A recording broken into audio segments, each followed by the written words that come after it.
It is the glory of God to conceal a matter. To search it out is the glory of kings. This is the Message to Kings podcast.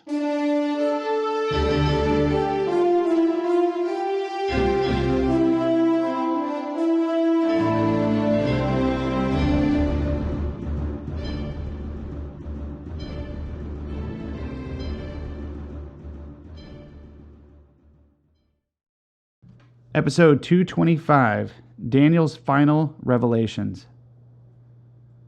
Daniel 10. In the 3rd year of Cyrus, king of Persia, a revelation was given to Daniel, who was called Belshazzar. Its message was true, and it concerned a great war. The understanding of the message came to him in a vision. At that time, I, Daniel, mourned for 3 weeks. I ate no choice food, no meat or wine touched my lips, and I used no lotions at all until the 3 weeks was over. On the 24th day of the first month, as I was standing on the bank of the great river, the Tigris, I looked up, and there before me was a man dressed in linen, with a belt of fine gold from Uphaz around his waist.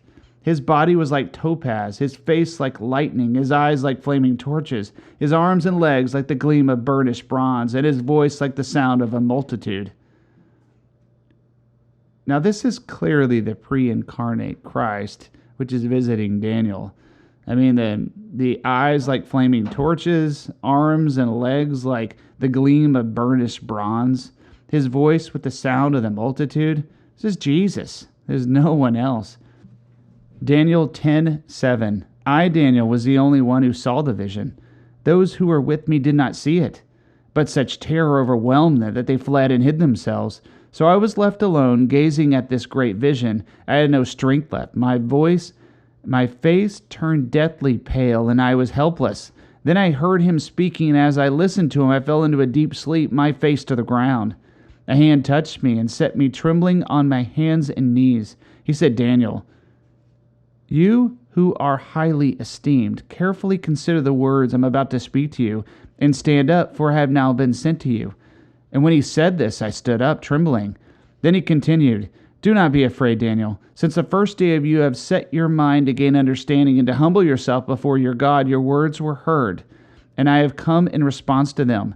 But the prince of Persian kingdom resisted me 21 days. Then Michael, one of the chief princes, came to help me, because I was detained there with the king of Persia.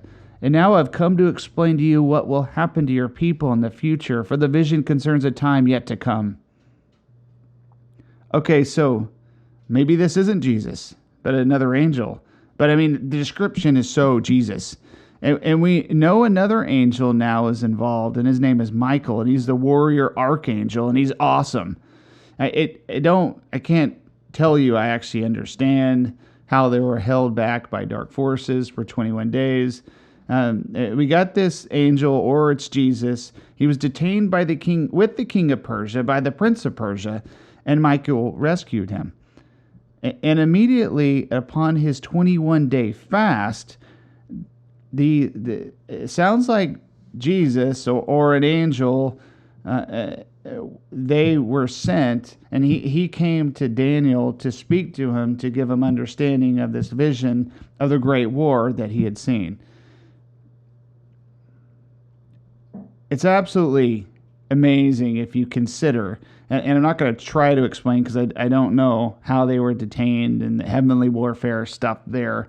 There's a lot to, even try to comprehend there. But the fact that heaven's answer was dispatched when he started to fast and pray is a really interesting thing. And the fact that heaven's answer was delayed and heaven's answer didn't arrive on earth where it was sent from heaven for 21 days. That's fascinating.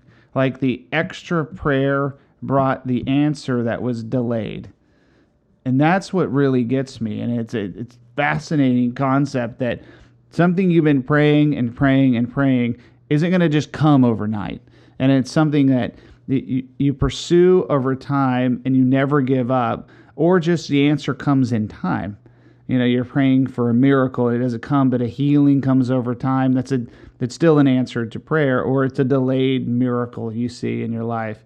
But that God actually provides that there is a spiritual element to it that involves a warfare that we don't understand. That's an interesting thing and something to consider. And it's, on the practical side, never give up. Daniel's awestruck by the encounter and speechless, and that's his standard response. One more thing, too, the guys with him didn't see Jesus, but Daniel did. He was so faithful that his eyes managed to see the one he worshipped. But the others, they couldn't see him. And they were terrified. They felt him, but they didn't see him. Daniel 10:15. While he was saying this to me, I bowed with my face toward the ground and was speechless. The one who looked like a man touched my lips, and I opened my mouth and began to speak. I said to the one standing before me, I am overcome because of anguish because of this vision, my Lord, and I feel very weak. How can I, your servant, talk with you, my Lord? My strength is gone. I can hardly breathe. Again, the one who looked like a man touched me and gave me strength. Do not be afraid. You are highly esteemed, he said. Peace, be strong now, be strong. And when he spoke to me, I strengthened and said, Speak, my Lord, since you have given me strength. So he said, Do you know why I have come to you? Soon I will return to fight against the prince of Persia, and when I go, the prince of Greece will come. But first I will tell you what is written in the book of truth.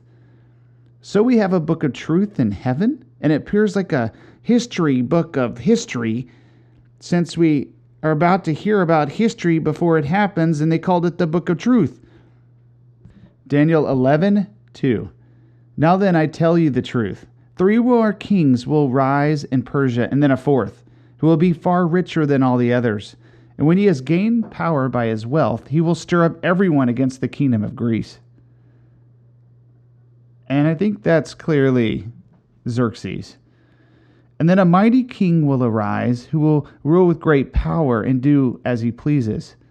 And after he has arisen, his empire will be broken up and parceled out towards the 4 winds of heaven. It will not go to his descendants, nor will it have the power he exercised, because his empire will be uprooted and given to others. The Persian Empire will be cut into 4 pieces. And now we have another introduction to this guy who's going to be representative of the Antichrist. And we basically get the missing period of biblical history here between the Old and the New Testaments. Daniel 11 and 12 are going to be the bridge, basically, histories written ahead of time. And we'll probably, insert some podcast and show it, how it was spoken before it happened. But we'll cover it fairly quickly here. Daniel 11:5. The king of the south will become strong, but one of his commanders will become even stronger than he, and will rule his own kingdom with great power. And after some years they will become allies. The daughter of the king of the south will go to the king of the north to make an alliance, but she will not retain her power, and he and his power will not last. And in those days she will be betrayed, together with the royal escort and her father and the one who supported her. One from her family line will arise to take her place. He will attack the forces of the king of the north and enter his fortress. He will fight against them and be victorious. He will also seize their gods, their metal images, their valuable articles of silver and gold, and carry them off to Egypt. And for some years he will leave the kingdom of the north alone. Then the kingdom of the north will invade the realm of the king of the south, but will retreat to his own country. His sons will prepare for war and assemble a great army, which will sweep on like an irresistible flood and carry the battle as far as his fortress. Then the king of the south will march out in a rage and fight against the king of the north, who will raise a large army, but it will be defeated. And when the army is carried off, the kingdom of the south will be filled with pride and will slaughter many thousands. Yet he will not remain triumphant, for the kingdom of the north will muster another army, larger than the first, and after several years he will advance with a huge army fully equipped. And in those times many will rise against the king of the south, and those who are violent among your own people will rebel in fulfillment of the vision, but without success. Then the king of the north will come and build up siege ramps and will capture a fortified city. The forces of the south will become powerless to resist. Even their best troops will not have the strength to stand. The invader will do as he pleases, No one will be able to stand against him. He will establish himself in the beautiful land and will have the power to destroy it. He will determine to come with the might of his entire kingdom and will make an alliance with the kingdom of the south. And he will give him a daughter in marriage in order to overthrow the kingdom, but his plans will not succeed or help him. Then he will turn his attention to the coastlands and will take many of them, but a commander will put an end to his insolence and will turn his insolence back on him. And after this, he will turn back toward the fortresses of his own country, but will stumble and fall to be seen no more. See the extreme detail? I mean, we'll cover, I gotta just say, we're going to cover this kingdom of the north and the south because this is such detail written ahead of time before it even occurs in history. Daniel 11:20. His successor will send out a tax collector. You see the detail? To maintain the royal splendor, and in a few years he will be destroyed, yet not in anger or in battle. He will be succeeded by a contemptible person who have not have given the honor of royalty. He will invade the kingdom when his people feel secure, and he will seize it through intrigue. And then an overwhelming army will sweep away before him. Both it and a prince of the covenant will be destroyed. And after coming to an agreement with him, he will act deceitfully, and with only a few people he will rise to power. And when the richest provinces feel secure, he will invade them and will achieve what neither his fathers nor his forefathers did. He will distribute plunder, loot, and wealth among his followers. He will plot the overthrow of fortresses, but only for a time. With a large army, he will stir up strength and courage against the king of the south. And the king of the south will wage war with the large and very powerful army, but he will not be able to stand because of the plots devised against him. Those who eat from the king's provisions will try to destroy him. His army will be swept away, and many will fall in battle. The two kings, with their hearts bent on evil, will sit at the same time and lie to each other, but to no avail, because an end will still come at the appointed time. The king of the north will return to his own country with great wealth, but his heart will be set against the holy covenant. He will take action against it and then return to his own country. And at the appointed time, he will invade the south again, but this time the outcome will be different from what it was before. Ships of the western coastlands will oppose him, and he will lose heart. And then he will turn back and vent his fury against the holy covenant. He will return and show favor to those who forsake the holy covenant. His armed forces will rise up to desecrate the temple fortress and will abolish the daily sacrifice. Then he will set up an abomination that causes desolation. With flattery, he will corrupt those who have violated the covenant. But the people who know their God will firmly resist him. Those who are wise will instruct many, though for a time he will fall by the sword or be burned or captured or plundered. And when they fall, they will receive a little help. And many who are not sincere will join them. Some of the wise will stumble, so that they may be refined, purified, and made spotless until the time of the end. For it will still come at the appointed time. So you can imagine this historical detail, but we're paralleling something here. We see a symbolic picture of the Antichrist again, especially that desolation of the, abomination that causes desolation. I mean, that's almost word for word Revelation. So we see this parallel going on. And it says, even some of the wise will stumble. And we're going back to this mark of the beast thing, too, where even some of the wise will stumble. But interesting, in this case, it says, so that they may be refined, purified, and made spotless. And then we're talking about the end of the age, too. So there's this interesting parallel in speech going on. Daniel 11:36. The king will do as he pleases. He will exalt and magnify himself above every god, and he will say unheard of things against the God of gods. He will be successful until the time of wrath is completed, for what has been determined must take place. He will show no regard for the gods of his ancestors or the one desired by women, nor will he regard any god but will exalt himself above them all. Instead of them, he will honor a god of fortresses, a god unknown to his ancestors. He will honor with gold and silver, with precious stones and costly gifts. He will attack the mightiest fortresses with the help of a foreign god, and will greatly honor those who acknowledge him. He will make them rulers over many people and distribute the land at a price. And at the time of the end of the king of the south, he will engage him in battle. And the king of the north will storm out against him with chariots and cavalry and great ships. He will invade many countries and sweep through them like a flood. He will also invade the beautiful land. Many countries will fall, but Edom, Moab, and the leaders of Ammon will be delivered from his hand. He will extend his power over many countries. Egypt will not escape. He will gain control of the treasuries of gold and silver and all the riches of Egypt, with the Libyans and Cushites in submission. But reports from the east and the north will alarm him. He will set out a great rage to destroy and annihilate many.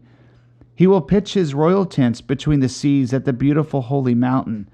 But he will come to his end, and no one will help him. The end of this horrible character actually doesn't seem to have a lot of detail. But he just comes to his end. It's amazing amount of territory that this character, this time frame, these battles these kings get in the book of Daniel. And this is that intertestament time period. And this will be a roadmap of history as we kind of cover some of the in-between time periods. And finally, we conclude with the end of the age, Daniel 12. And at that time, Michael, the great prince who protects your people, will arise. There will be a time of distress such as not happened from the beginning of the nations until now. But at that time, your people, everyone whose name is found in the book, will be delivered. Multitudes who sleep in the dust of the earth will awake, some with everlasting life, others to shame and everlasting contempt. Those who are wise will shine like the brightness of the heavens, and those who lead many to righteousness like the stars forever and ever. But you, Daniel, roll up and seal the words of the scroll until the time of the end. Many will go here and there to increase knowledge. Then I, Daniel, looked, and there before me stood two others, one on this bank of the river and one on the opposite. One of them said to the man clothed in linen, who was above the waters of the river, "How long will it be before these astonishing things are fulfilled?" The man clothed in linen, which is above the waters of the river, lifted his right hand and his left hand towards heaven, and I heard him swear by him who lives forever, saying, "It will be for a time, times, and half a time. And when the power of the holy people has been finally broken, all these things will be completed." I heard, but I did not understand. So I asked, "My Lord, what will be the outcome of all this be?" He replied, "Go your way, Daniel, because the words are rolled up and sealed until the time of the end. Many will be purified, made spotless and refined, but the wicked will continue to be wicked. None of the wicked will understand, but those who are wise will understand. From the time that the daily sacrifice is abolished and the abomination that causes desolation is set up, there will be 1,290 days. Blessed is the one who waits for and reaches the end of 1,335 days. As for you, go your way till the end. You will rest, and then on the end of the days, you will rise to receive your allotment." Daniel was undone by this revelation, and he set himself to fast and receive revelation. He was undone originally by this vision of this great war, and then he had this encounter, and then he was undone. And then the angel, or Jesus, touched him, and he arose, and he had strength to have this conversation, this heavenly conversation about the future, which he won't understand. And in response to this fast, warfares occurred in the spirit until there was a breakthrough on the 21st day, and it appears Jesus and Michael show up to tell Daniel about the intertestament time period in the end of the age. And this is how Daniel finishes his book. I find the last line really interesting. It's not with a comment on the return to Israel, but just this final revelation. And Daniel will soon die of old age, the Grand Vizier of the Persian Empire. His legacy is really endless. He covered Israel during the entirety of the exile period. He led the Babylonian and Persian worlds. He set up the return of Israel and provided for it, and he could have personally helped fund part of the restoration of their entire city of Jerusalem. He compiled and organized most of the Old Testament. He influenced the Magi. Some even speculate he led them on the great search for the Star of Jacob to anoint the future King Jesus. And he led them in Babylon and then in Persia. He left many scholars and men of influence in the governmental sphere of Persia. And there'll be a Mordecai, a Nehemiah, and others who remained back in Persepolis to influence change in Persia, even through the cataclysmic Persian wars with Greece. As the remnant packs up to go back to Israel, 30,000 plus prepare to move themselves back to Israel. Daniel probably falls ill at this time, and some maybe even wonder if he's actually dying. He probably oversees the final stages of the move, and with great fanfare, he blesses their journey. And as for Daniel, the Lord's words were instructions to him, and they summarize the great blessing he was and the awesome purpose he fulfilled. The final words of his book conclude his life. And as for you, go your way. You will rest, and in the end of days you will rise and receive your allotment or great reward.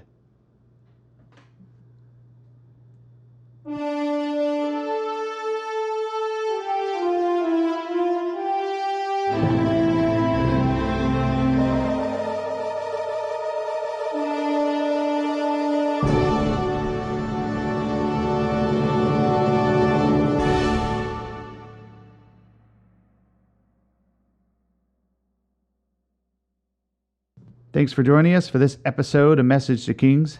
Feel free to visit the website, share the Facebook page, or if you want to chat, email us at messagetokings@gmail.com.